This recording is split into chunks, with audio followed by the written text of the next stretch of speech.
Good evening all and welcome. Be forewarned, tonight tackles some particularly dark topics. Quite strong stuff. So if you aren't of the constitution to carry on, feel free to leave now. Tonight we have a particularly nasty set of stories with Miss Fearsome, our collaborator for tonight. If you enjoy her narrations, feel free to check out her channel. A link, of course, is in the description, and you'll be able to click on it at the end too on screen. But for now, it's time to get comfortable and let the darkness take control. My sophomore year of high school, my friend was murdered. Going back freshman year when I was in homeroom, I became friends with the girl who sat in front of me. Her name was Diana Wright. We came from the same neighborhood and both worked at pizza shops a few blocks away. One night I remember she texted me, asking if I wanted to do something. This was before everyone had unlimited cell phone plans, and I had a Nokia that was basically a brick. I had to pay for minutes that we used to text, and if it was short, we could get away with not having to open it, and therefore being charged the 0.5 minute. She told me that she had a flight with her mum and felt like going out to smoke some weed. I had work and wouldn't be done until 1 a.m. Since I needed gas money, I told her I couldn't blow off work but might come afterwards. She sighed and said okay, and to text her when I was done with work to see where she was at because she didn't decide what she was going to do yet. At 1:15 I messaged her but didn't get a reply. No big deal. I thought she probably was asleep. I texted Saturday, and I met with nothing. Sunday, nothing. Again, I thought she was probably grounded. That's why she was mad to begin with. She was grounded, and went out, got grounded again, left, went out again. Monday, I come into school and hear our teacher making an announcement. We're sorry to inform you guys, but Diana is missing. Her family has reported her missing. She left and went out and never came home, the teacher said, and my stomach dropped. My fingers tingled and I couldn't believe it. Apparently the night she ended up hanging out with the guy who she met working at the pizza shop. Everything was going all right. She was a beautiful girl, she was a model, so we knew what he was thinking. We aren't sure in what order things went down. Turns out she was drugged, raped, and strangled. Then her vile murderer decided to cut her body into pieces and put her in a steel drum and set her on fire for good measure. I think about that night over and over. Should I have gone? Would it have really made a difference? Or would he have just killed both of us? Her father was an FBI agent, so it truly goes to show that if someone is evil and they want to kill you, then nothing, and I mean not a thing, will get in their way. Lamar Hames, please, let's never meet. This all took place back in November of last year, when I booked an entire trip in order to propose to my then girlfriend. I flew us both out to Florida to visit Disney World, the last concert of one of our favourite bands, and of course propose. We had a blast, and I proposed in the Disney castle. She said yes and everything went well. We then took off the next morning, which was Thanksgiving Day, connecting through San Francisco on the way. About 30 minutes into the flight, the captain came on the intercom and announced that one of the engines wasn't depressurizing properly. So we had to do a loop back to the airport, get off, and wait in the terminal building for another plane to be readied. However, when we got to the terminal, my now fiancée switched her phone on from airplane mode, and within a minute she had 10 plus voicemails, all from the same number, which she didn't recognize. Fearing the worst, we called the number without listening to any of the voicemails. I knew something was wrong as soon as she started talking to them, as her face went blank and she didn't say a word. I told her to give me the phone and she did. I asked who it was, and the voice I heard on the other end just sounded dead, with absolutely no hint of emotion to it. All he said was, "I will kill you both as soon as you land in Seattle." I asked who he was again, but he just hung up. She said she had no idea who it was, and I certainly didn't know the voice. I called him back and he would answer, but he'd just repeat our landing time back to us, not realizing we were delayed. Now, I used to work in telecom, so I pulled some strings to get a name and address from the phone number that he was using. Neither of us knew the name or the address, and my fiancée looked him up on Facebook, where she had one mutual friend with him, her ex-best friend, who we'll call Karen. They weren't friends anymore because she'd gotten wrapped up in heavy drug usage and stolen from my fiancé. But anyway, we did a little more digging and found out he was the boyfriend of Karen's new best friend. My theory is, Karen saw all the posts that my fiancé was putting up on social media about the trip, the engagement, and the great time we were having, and she was pissed and wanted to piss on our parade. I didn't take it as a joke, however. A death threat is a death threat, and in my mind as meth heads they could follow through with it on a whim. I called him up, talking over his ramblings, and told him that I was armed, knew where he lived, and was not afraid to take things into my own hands. He hung up on me, so I called the Seattle area law enforcement, and they told me to call back on a non-holiday. WTF? So I called the emergency line, and they reiterated the same statement. We were on our own. We ended up flying in close to 9 hours after our original arrival time, and once we'd landed and checked our phones, we both had a single voicemail. Hers, I assumed, was from the guy, and mine I had no idea, as he hadn't been calling my phone. My voicemail was from my dad, who said he had gotten a call from my neighbours saying that my mailbox had been destroyed, looking like it had been hit by a car and the mail stolen from it. Her voicemail, however, was the guy screaming, "Where were you? How dare you?" and so on, with random yelling thrown in. I drove home and dropped off my fiancée at her house, insisting she not come with me to my place, in case there was someone still there. Arriving home, I could see that they had thrown a brick through my window, with an old picture of my fiancé and Karen attached to it. I tried calling him, but there was no answer.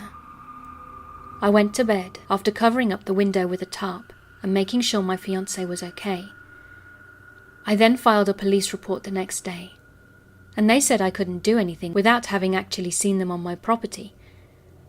So we blocked everyone involved on all social media and went about our lives.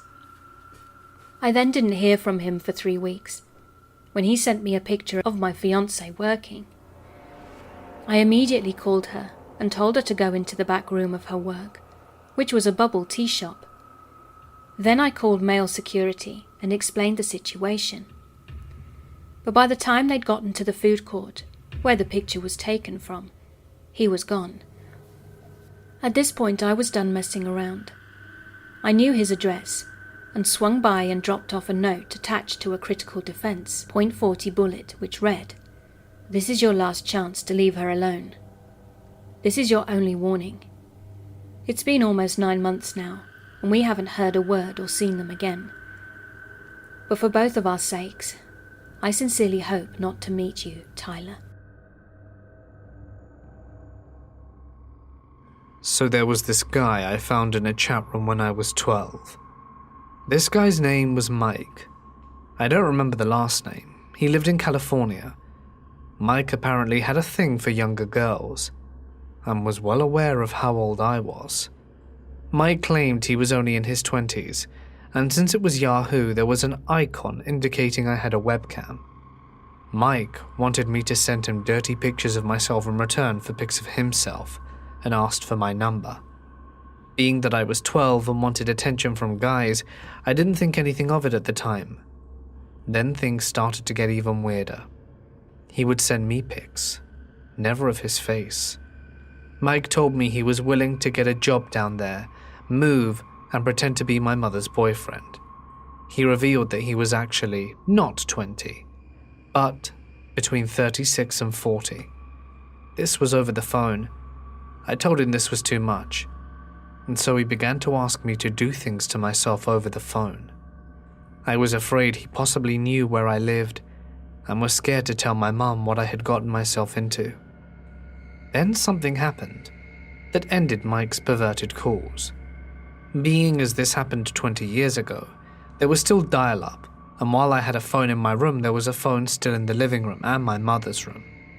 Mike would usually call around 3:30 when I was getting home from school, because my mother worked an hour away, and he knew she wouldn't be home until closer to 5.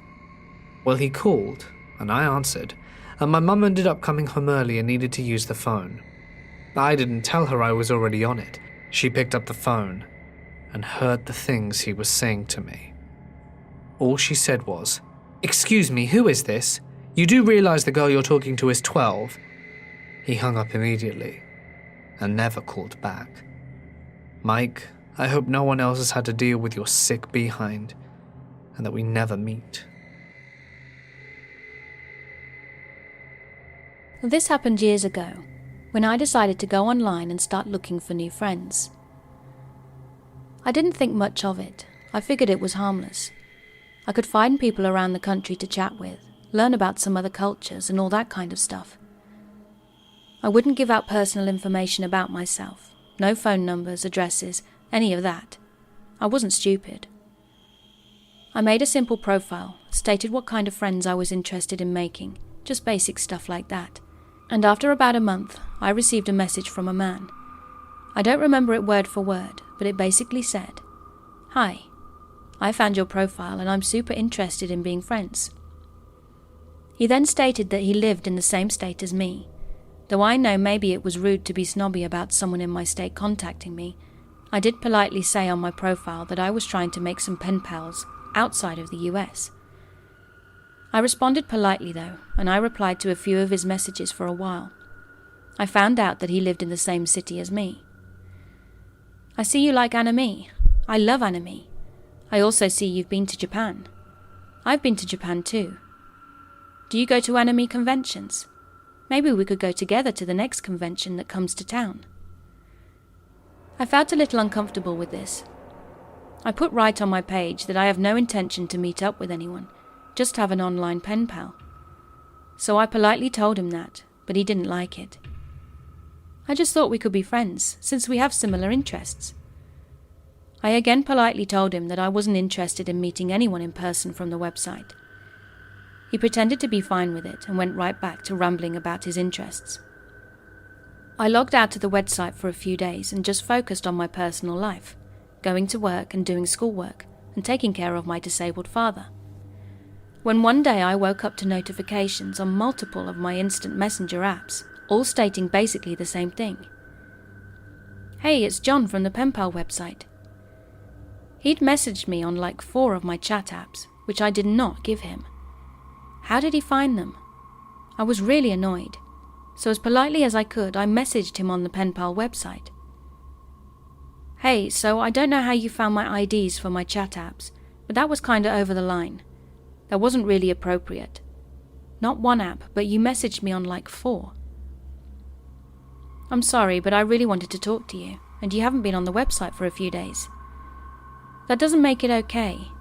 I also have a personal life and a job, and I have to take care of my family. I can't spend all my time on here. That's why I messaged you on all those other apps," he said. "I don't have them listed on my profile. How did you even find them?" He avoided the subject. "I'm sorry that I did that. I'm just trying to be your friend. I just want to be friends with you." "Well, this isn't the way to do it. I'm very uncomfortable that you somehow found that information that I didn't give to you. I don't think we should talk anymore. I don't want to be friends with you. I'm sorry. Please do not contact me again."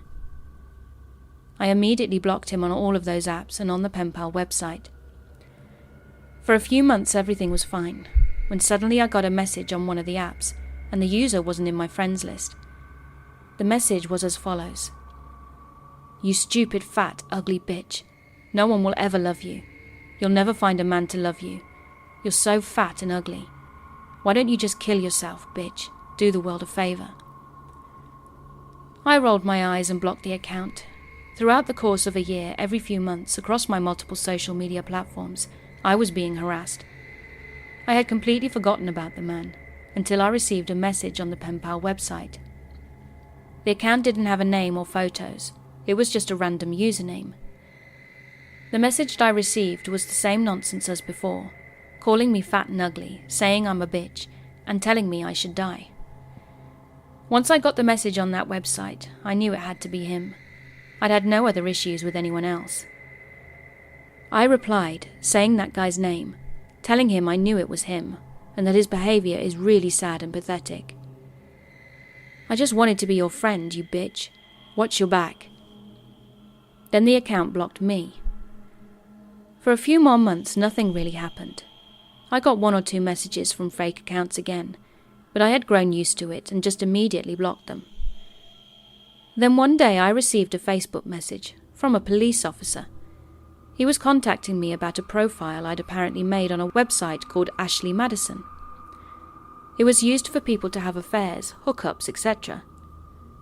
Now I had never heard of it before then, and absolutely did not have an account there. I had a long talk with him, where he told me his department investigates human trafficking, and thought I was an underage girl, possibly in danger. It had my personal Facebook account listed on the profile, as well as other ways to contact me. I was in shock. He advised me to contact the website and ask them to take down the profile, but said to me, "You seem like a sweet girl. I don't know who you pissed off, but don't read the profile." My curiosity got the better of me, but I should have taken his advice. Using some of my normal selfies, an account was made, and the profile stated a lot of horrible things, very derogatory. It made me sick to my stomach to read some of the things it said I apparently wanted to have done to me. Thankfully, the website took quick action to take down the profile. The next time I got one of those hate messages online, I snapped. I didn't hold back, cursing him out for being so immature and disgusting because someone simply didn't want to be his friend. The account blocked me without answering. I didn't get a message from any accounts for a while, when one day I was the closer at work, and I was waiting outside for a family member to pick me up. As I was listening to music, waving goodbye to my manager as they drove off, I got a notification on one of my apps. "You ugly bitch," it said. I sighed, rolling my eyes as I opened the message. As I was typing, another message came in that made me stop typing and freeze up. "You're all alone now. I could kill you right now if I wanted to. No one would ever find you." I backed up against the building. I didn't have keys, only the manager did, who just left. I looked around through the parking lot, not a car in sight. The streetlights shined dimly around me. My heart started to race as more messages came in. "You're so ugly, you know that. No one would ever fall in love with you. Your family probably won't even miss you. You disgusting bitch. I should just kill you right now." I started to cry, the phone shaking in my hands. Just as another text came in, a car pulled up in front of me. It was my family member, coming to pick me up. I took a deep breath and quickly got into the car. "Sorry, am I late? I got stuck at 2 red lights. Your manager already left? They just left you alone out here." "Just drive," I accidentally screamed at them, tears streaming down my face. "What's wrong? Did something happen at work?" I was crying, shaking. They took my phone and looked at it, seeing the messages. "Who the hell is this texting you?" "I don't know who it is. Please, just drive. I want to get out of here." We went back to their place and they wanted to call the police, but I told them not to. I had no idea who this person was or where to find them. Instead, they called another family member who works in the IT field. After they heard the whole story, everything I've endured for almost 2 years, they told me I should have made new accounts from the beginning of this harassment. I listened to them, and right then and there I made new accounts on all my social media. I worked at that job for another month, but my family member had told my manager what happened, so I was never put on closing shifts again. I was only given morning shifts, where I clicked out of work when the sun was still out. But I still didn't feel safe, as they knew where I worked. My manager understood when I quit. All the harassment stopped, and to this day I still haven't received any more of those messages. Now I'm married, I still live in this city, and I don't live in that neighborhood anymore. I feel comfortable, and I don't feel afraid that this person will find me and stalk me again. But even now, any time I get a random message from someone who isn't on my friends list, my heart races for a second. I live in a commercial building in a pretty conservative country. Underneath our flat, there's a dental office, and the owner is on pretty good terms with my parents. So my dad arranged for my front teeth to be pushed back without braces, as they are just mildly outwards, not too much. So the owner's head dentist decides to do it with retainers. Since I live in the building, I usually go after all his usual appointments are done, so that I don't have to book appointments in advance, and he can see me for a longer time. I usually went with a guardian or someone from my dad's office, which happened to be just one floor above our own apartment. But on this particular day, everyone was busy. Usually a female dentist used to see me, but today was only the head dentist. Not even the receptionist was there. The entire place was empty, and it was around 9 p.m. I was alone with this guy. So I know this guy can be a little touchy-touchy with other dentists, but he hadn't tried anything with me, so I didn't think to myself I'd be in any danger. But for some reason, as soon as I entered the room, I felt a certain uneasiness. I can't quite explain it. He is super trustworthy, as he is this ultra-religious person, and my parents knew him and stuff. And I'm in my building. What's the worst that could happen, right? Anyway, so I go in, he's tightening up my retainer and checking if it's fixed, when I feel him pushing his penis against my leg. I am like, what the hell's going on? And thought maybe he didn't realize it, but then he changes his position in the chair and starts doing more and more of it, until he's almost on top of me, as he tries to check my teeth. At that moment I was scared, because it occurred to me that I am completely alone here, so no one could hear me scream, and he had dental stuff in my mouth that weren't letting me talk or scream.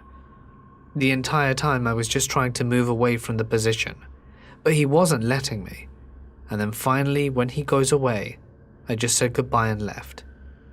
Now, as I said, this was a very conservative country. You don't really talk to your parents about anything sexual, and I had to learn about the birds and the bees online. So when my dad asked me why I didn't want to go for my next session, I couldn't say anything aside that I was uncomfortable with the male dentist.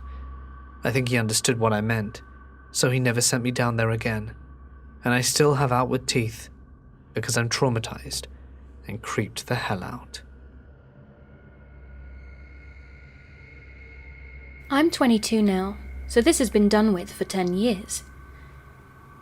I was in middle school at the time, and had my own phone due to my parents not getting off of work for another 2 to 3 hours once I'd arrived home from school.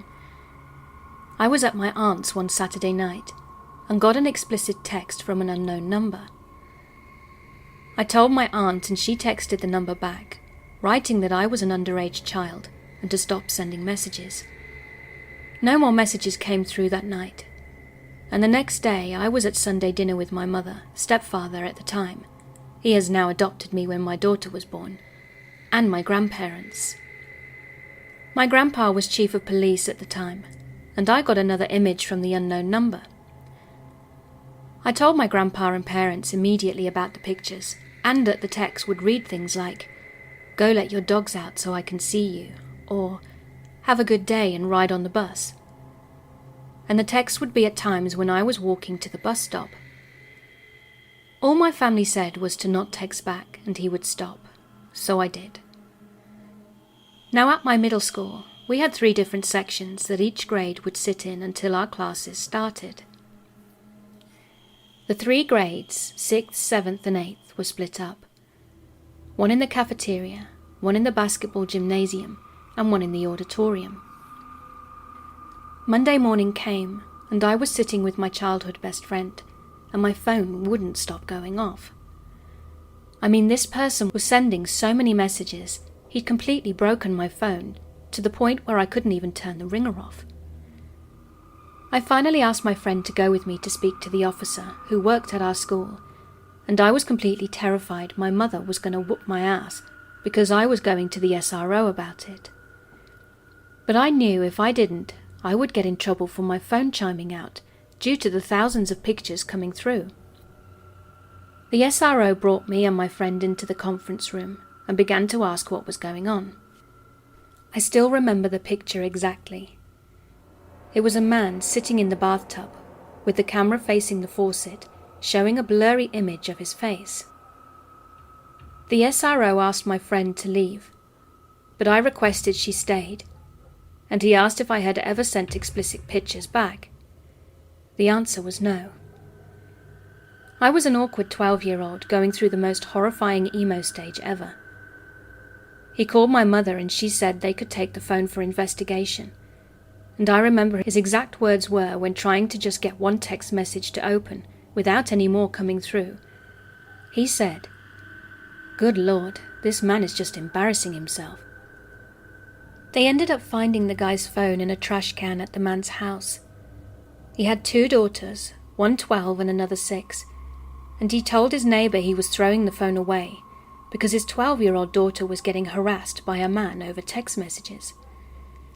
He ended up spending less than 6 months in jail and got out early due to his wife needing him because she was handicapped. He never had to register as a sex offender either.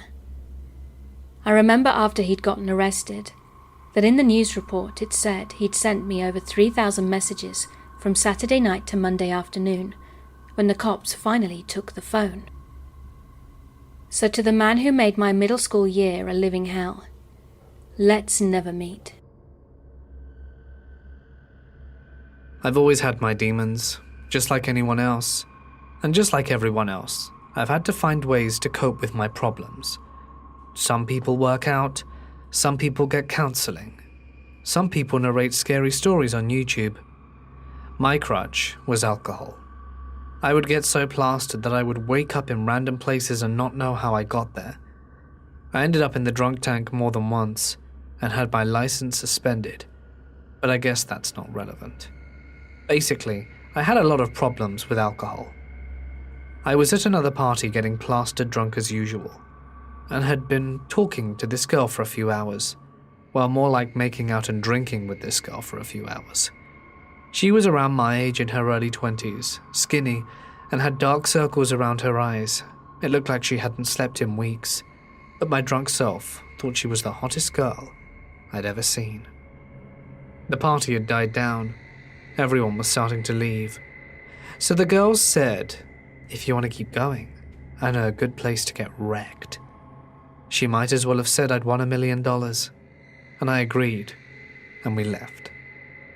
After 10 minutes of driving, she took me to this run-down house in the downtown area of our small town. My wasted self didn't think twice about the shape of the house. I didn't know I was about to make the worst mistake of my life. We left the car and entered it, and I immediately knew this was a trap house. You could tell by the broken glass on the floor, needles on the counter, closed blinds, and a haze of smoke in the air. Of God knows what. And for some reason I saw no problem with all of this.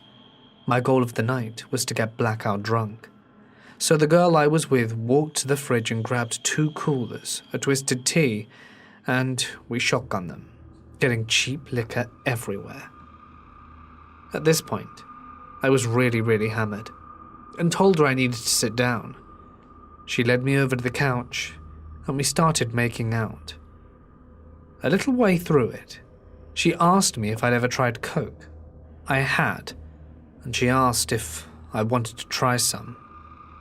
Not wanting to look like a wuss, I said I did, which would turn out to be the worst decision of my life. She went into her room and came back with a little bag of whitish-brown powder. I should have known then it wasn't what I was expecting, but in my highly intoxicated brain I didn't really notice. She put 2 little lines on the table, rolled up a 20, and handed it to me saying, "Ladies first." We both laughed. It was a situation like 2 friends sharing a cold beer. I bent down and took the whole line trying to impress her, and 2 seconds later fell back. This was not coke. This was something no person should ever feel. It was the most powerful high I'd ever felt. There are no words to truly describe what happened. My vision faded to black, and then exploded into a mess of lights. After a few seconds when the light faded, I woke up in my childhood house in my bed and flew into my closet from the kitchen sink. There was a massive fighting arena. I had boxing gloves on and was fighting a monkey demon with tire arms. It morphed into my mother, who said I was a disappointment for not graduating in mechanics class, and punched me in the face and sent me down to hell. After a few hours of crying, I was really messed up. It was disgusting, horrifying, the stuff I saw. I woke up the next day on the floor, half covered in vomit, still feeling really messed up. I ran to her sink and threw up at least 5 times. She casually walked out of her room and gave me a smirk. What a rough night. Like, what she put me through was funny. After I was done emptying my stomach, I screamed at her. She just laughed. Pretty intense, right? It's Fade. For your information, Fade is a substance that is very common in my town, composed of both meth and heroin. She said that, and I really had to hold back the urge to swing at her. I ran out the house without listening to anything else she had to say and called a cab a few blocks away. After doing some research, what I experienced was called nodding out. It's common to see visuals when nodding out, and it's pretty much the point before overdosing. To be honest, I'm not sure how I didn't die that night. But needless to say, from that day forth, I never drank again. And after months of therapy, and a newfound fear of leaving my house, I am recovering. Please don't dabble in drugs, or even overdrink. You never know how badly it can spiral. And to the junkie that ruined my life and slipped me into hard drugs, let's not meet again. This happened to one of my best friends and I back in 2017, and I feel like it's worth sharing. Some backstory. My best friend, Elise, was dating this guy Mark in 2016. They broke up just as the new year was approaching, and I've known Elise for over a decade, but we didn't talk a lot while she was dating Mark. I ran into them once at a local coffee shop, and happy to see her, I gave her a hug and we started having a quick catch-up chat. However, the whole time, Mark was staring at me in disgust, as if Elise wasn't allowed to talk to her friends. At the time I thought nothing of it, assuming he was just antisocial. But I had no idea he would go on to ruin an entire year of my life. It's really fuzzy as to know how Mark got in contact with me specifically, but I believe Elise had posted about her breakup online, so I offered my support publicly, and he targeted me. It all began on New Year's Eve. He started messaging me on Instagram over and over, threatening me, etc. I was having a get-together with my then-boyfriend, 2 of my now ex-best friends, and my now ex-best friend's boyfriend. I remember seeing my notifications blowing up and ignoring them, but everyone else seemed more concerned than I was. I brushed it off until late the next day, when I checked my phone, and I had dozens of DMs from Mark, as well as a few public posts that he'd tagged Elise and I in, calling us every name in the book, and claiming I was the reason they'd broken up. I answered his DMs, asking why he was targeting me, and that, as it turns out, was the biggest mistake I ever made. After some angry messages from him, he blocked me, and I thought it was all over. I also had some missed calls from Elise, so I finally contacted her and asked what was going on. She frantically told me that Mark was a dangerous man, and that he'd been tormenting her since the day they'd become a couple. He would throw her around his apartment, leaving awful bruises that she sent me photos of, and he would threaten to commit suicide if she left him. He even threw a hissy fit at the tattoo shop, because they wouldn't tattoo Elise's first and middle name over his eyebrow. He got Crybaby instead. Fitting. Elise also informed me that Mark had been in jail before getting together with her for domestic abuse. He'd stabbed his ex-girlfriend in the leg and was only behind bars for a month before his dad bailed him out. With this new information, I was terrified. Elise told me where he lived, and it was directly behind the coffee shop I'd mentioned earlier. I frequented that building and that part of town in general, and that'll come into play later. I eventually calmed myself down and forgot about him. That is until he got my phone number. I still don't know how he got it, but I woke up to 30+ messages from him one day and was horrified.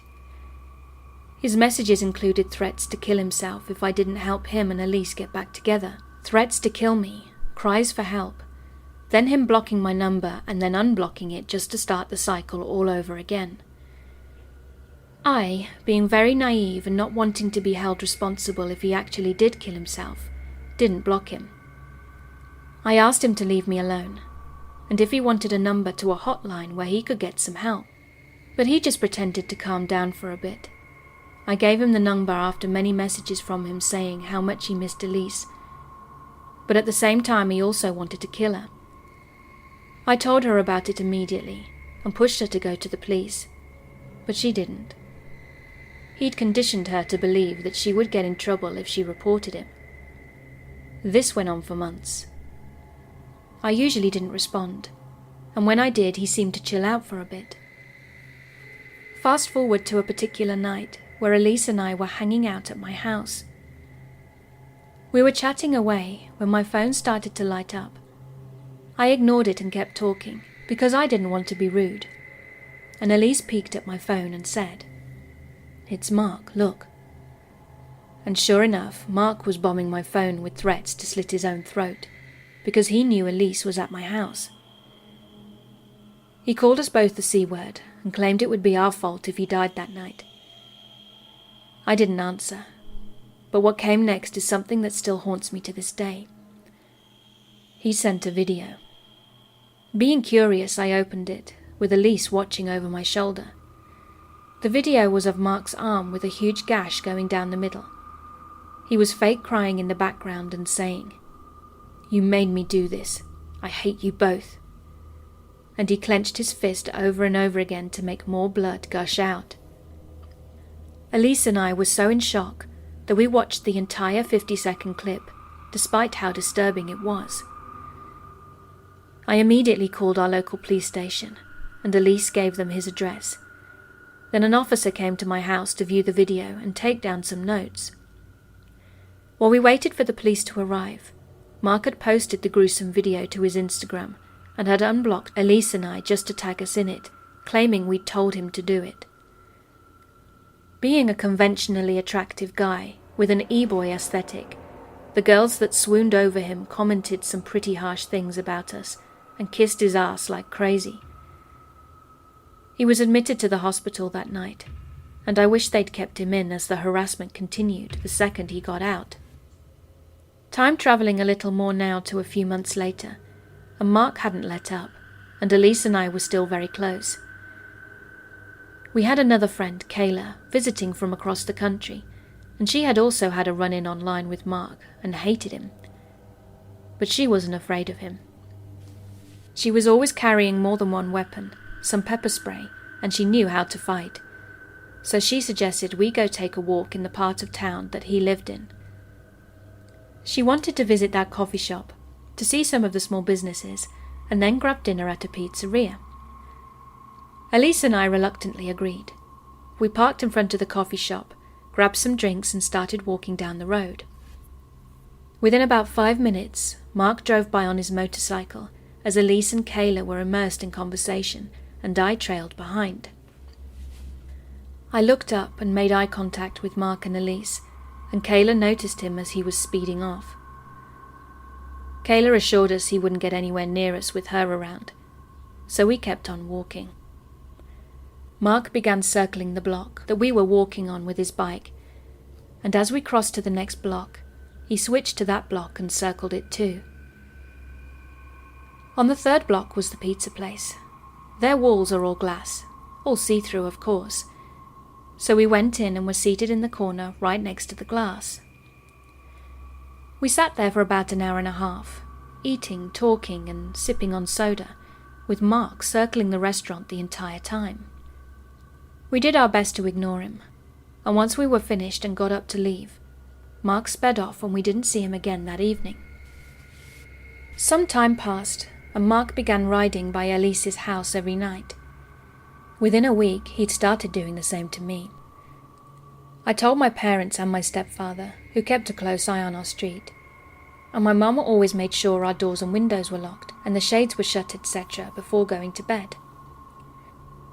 My dad would even do a nightly patrol, where he would drive around my street for a few minutes on his way home from work, since he no longer lived there. He would call me and let me know that the coast was clear as he was leaving, but I still woke up almost every night to the sound of his motorcycle engine revving outside of my house. We had no proof of this to show to the police though, because he was somehow doing this without a trace, so we didn't bother reporting it. At the end of 2017, Mark took his motorcycle and sped off to California to avoid the legal trouble he'd gotten into here. Elise and I were relieved to say the least. He still harassed us from time to time, but he never came back, and we stopped hearing from him after a while and thought nothing of it. Fast forward one last time to September of 2019. Elise and I were out and about, enjoying the sunshine, when she got a phone call. Mark was dead. He had died right after his calls and messages to us stopped. He got into it with his new drug dealer in Arizona and pissed them off enough for them to shoot him. He died instantly. He also got 2 more domestic violence charges in California and Arizona and was on the run from his warrant. His father told everyone it was an accidental overdose because Mark was known for abusing Xanax and other miscellaneous drugs, but it was just to cover his sociopathic son's ass. I'm not sure if Mark's death was his karma or some higher being protecting us and all of the girls he's hurt before and would hurt in the future. But he's gone. We never have to worry about our safety because of him ever again. Although seeing photos of him does still give me the creeps. Mark, I don't know where you are, but this world is better off without people like you. I'm so glad you're gone. Let's never, ever meet again. I was once featured in a St. Jude Survivors newsletter when I was about 5 years old in the early 90s. The newsletter went out across the country and apparently into Canada. There was this guy named Mitchell that called my family up out of the blue because he had read my cancer survival story. He lived somewhere in Canada and claimed to be this big-time Christian and wanted to talk to me about God and prayer. My mum let him talk to me for whatever reason, and the guy actually just wanted to talk to me about Alf, the TV show. This Canadian dude's name was Mitchell, and was obsessed with Alf, and somehow got a hold of our mailing address and sent me a ton of Alf merchandise, coloring books, pencils, you name it. For some reason, my parents let him talk to me whenever he would call, because they bought into his God stuff and liked how he sent me free things. This went on for about a year, until he asked me if I'd ever heard of John Wayne Gacy. He told me who he was, and that he had escaped Gacy when he tried kidnapping him. This happened when the man was a kid. He told me that I should tell my parents that they shouldn't trust strangers, because you never know who you could really be talking to. He didn't sound menacing when he said it, just matter of fact. Of course, my parents freaked out when I told them that, and they decided to change numbers and called the police. But as the guy lived in Canada and hadn't really threatened me, nothing could be done. Keep in mind, Mitchell somehow had our mailing address and knew exactly where we lived. We had plans on moving anyway, though. Fast forward 10 years to 2001. We live in a new house, in a new state. Everything is unlisted. I'm 15, and I receive in the mail an ALF colouring book. So I'm 5'3", 115 pounds, so I guess I'm pretty small. That's my reasoning for being very submissive over all of what I'm about to tell you. When I started working at this fast food chain, I was 16. It was my first job and I was excited to finally take my first steps into adulthood.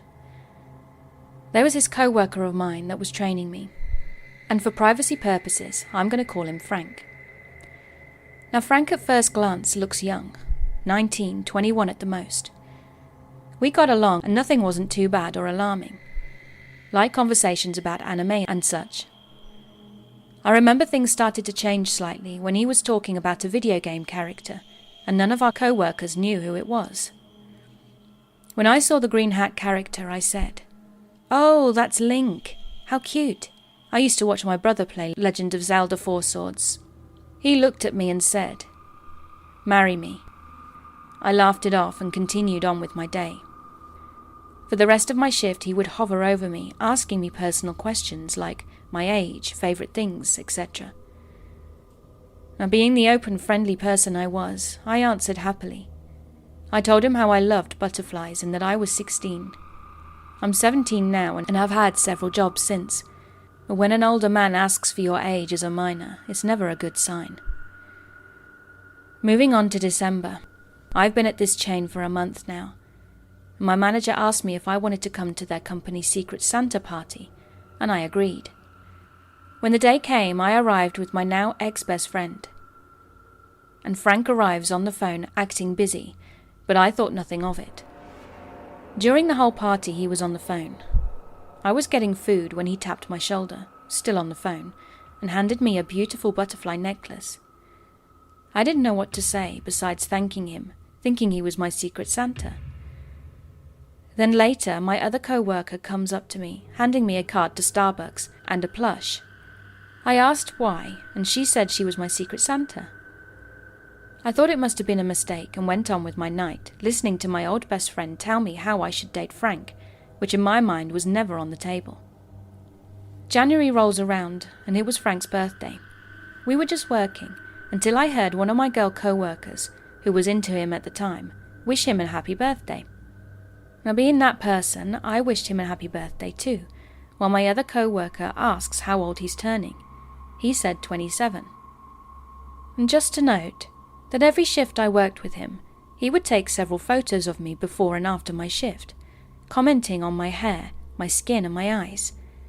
He often said how cute my nose was too. Again, not wanting to cause a scene, I just laughed everything off. That's always the case, isn't it? We don't want to cause a scene. I did start telling him to please stop, but of course he wouldn't, no matter how many times I asked him to. Fast forward to May, my birthday month, and of course I was working on my birthday. I went to the back door as usual. Due to COVID, I had to ring the doorbell and wait for someone to open the door. When out of nowhere, Frank pops out of the bushes, handing me all kinds of gifts. Today was his day off, so I was generally confused. I remember thinking, how the hell did he know my birthday? I never talk about it since I don't like celebrating it. He followed me around for a few minutes before awkwardly leaving, when I apologized that I want to get to work and not get yelled at. Once July came, I had finally found a new job. I quit due to sexual harassment that I had to endure for 9 months that I worked there from my shift lead. That's a whole other story. But when a man starts getting handsy, I don't laugh it off, I shut it down. It got really bad when that ex-best friend that I had mentioned earlier started showing all my co-workers, including Frank, and that shift lead, explicit photos of me that she'd stolen off my phone without me knowing. I was very insecure at the time and was in an abusive relationship, so I would give anything this boy asked of me. At that point, I had just about had it. After being interrogated about that shift lead, I put in my 2 weeks. On my last week, everyone was talking about how that shift lead got laid off for sexual harassment. Frank and I were doing dishes and the topic came up. I awkwardly told him about it, now knowing how everyone knew my story anyway. The shift lead would often grab my ass, rub my thigh, talk about my boobs and about how if they were bigger, and things he would do to my body, etc., etc. I would say stop politely, but he would continue. When I started yelling and saying stop more assertively, he would often make me do humiliating tasks like clean the greasy floors on my hands and knees, or clean the dining room when it was closed due to COVID. When I told Frank this, he shrugged it off and said that was no reason for him to be fired. I remember being absolutely shocked, retorting, "I'm just glad I'm leaving this hellhole," and left it at that. A month into my new job as a hostess, everything was going well. It's a restaurant, but everyone just comes there to drink, so it's more of a bar. On one of my 2 a.m. shifts, Frank stops by on his bike. I tried to be friendly, but was getting frustrated when he kept cutting me off from talking to other people. I then walked away to bus tables because no one else would do it, and he couldn't follow me into the restaurant. And after bussing all the tables, I come up to the counter to see my co-workers giggling. "What's happening?" I asked. The other hostesses smiled. "That's so cute how your boyfriend takes photos of you while you're working. And it's cute how obsessive he is over you. He wouldn't stop talking about you to us." Boyfriend? I was and still happily remained single after that bullcrap of a relationship. The only person they could be referring to was Frank. Then it dawned on me. How the hell did he know where I was working and my shift schedule? I didn't tell anyone besides my parents and my brother. A week goes by and Frank comes back. I may have gotten a little overdramatic, but I didn't know what else to do. I told the other host at the counter to tell him I'm not working today and dashed inside. I told my manager that this man, Frank, keeps taking photos of me as I'm working and it's making me uncomfortable. My manager told me to stay in the back room while he went and handled the situation. Now our restaurant is very popular in the area, so it's very crowded in the front. Frank, with his bike, was blocking customers, and that's what my manager was telling him. My idiotic ass was popping my head up a little under the back room window, where I could see what was going on in the front.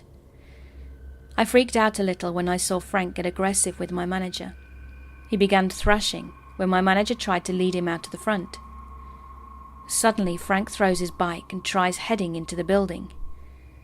A few male waiters see what's happening and were informed by my manager. I remembered one waiter standing in the back room with me, watching the door, as another was practically fighting with Frank. I could only hear yelling outside the door, and then it went very quiet. I spent the rest of my shift like that, cleaning silverware with that male server. From then on, people would walk me to my car, even if it was broad daylight. From August to November, he would be on his bike, passing by the restaurant from a distance.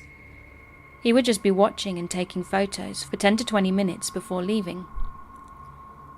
Now the reason I thought of putting this here was now it's been a little more intense, besides just the looking from a distance. Due to COVID, I'm not needed anymore, because now my restaurant is takeout only. I've been working seasonal jobs while working at the restaurant, but now I'm not working, and I'm waiting to get my schedule. Because I was bored this day, I drove to my local mall just to do a little Christmas shopping. While driving, I looked in my rearview mirror to see a recognizable face. It was Frank. I practically choked on spit seeing his face in my mirror. I tried not to get the best of myself and knocked it off as a coincidence. Yeah, it wasn't. He'd followed me throughout the mall, then later followed me as I was driving home. Now no one knows where I live besides that old friend, and I'd like to keep it that way. So I drove for an hour, getting lost and taking every random turn I could until I lost him. I now believe this is how he would track me down. My car isn't common, but it doesn't stand out too much either. I've rarely left my house since. It's now January 2021, and ever since the start of this new year, and I've been getting weird phone calls. When I answer it and say hello, all I can hear is breathing, and then the call ends. Along with that, I've gotten many random messages asking about gifts and delivering me them. I'm not one who usually uses social media, but these messages were all over mine. All of them were from newly made accounts across Snapchat and Instagram. On one occasion, an account started sending me photos that I'd never sent to anyone. These photos were photos of my cat that I had saved in my Snapchat album. It was just photo after photo of things I've never sent, and ending with, "I have a gift for you." I deleted both apps along with deleting almost everything off my phone. A week ago I downloaded Snapchat again due to some dumb assignment my teacher wanted us to do, when one of my old co-workers sent me a message. It read, "Frank wants to give you your Christmas gift. Want to stop by?" Now maybe I'm just overreacting, or maybe those accounts were Frank. I just want to say my personality has changed because of all of this. I am very protective now, rarely talk to anyone, especially not as friendly as I did then. It's only been a little over a year, yet I feel like I've aged 10. Hey guys, it's Mort here, and thank you so much for listening. I really do appreciate you guys tuning in every other day. It really is awesome. Thank you. I don't say it often enough, but I'm so grateful to each and every one of you that always tunes in. You guys are the best. So, I hope you liked Miss Fearsome. I've invited her back because I know that a lot of you really like her stuff and like her voice, so it's good to get positive collaboration reinforcement. To anyone who's checked out my Ko-fi page, or Ko-fi, however you pronounce it, my wife and I are actually launching a little series on there. It's called Get to Know Mort, where we laugh and chat, and it's just 5 questions about, random stuff. And she asks me, I answer it. I like it. And if you've donated to Ko-fi in the last 30 days, you can actually check that out for free. So, go ahead, my dear Ko-fi supporters. Probably be launching on Patreon as well for all you amazing patrons. So yeah, extra perks. There you go. Feel free to check it out. But yeah, it's I think it's certainly interesting and fun if you want to see that. A huge thanks as always to my members and supporters from Patreon and Ko-fi. Your names are on screen. You guys are the best, and I seriously appreciate you. Okay then, well I think that is it for now. I am going to start editing this, and yeah, stay awesome, and I'll see you in the next one.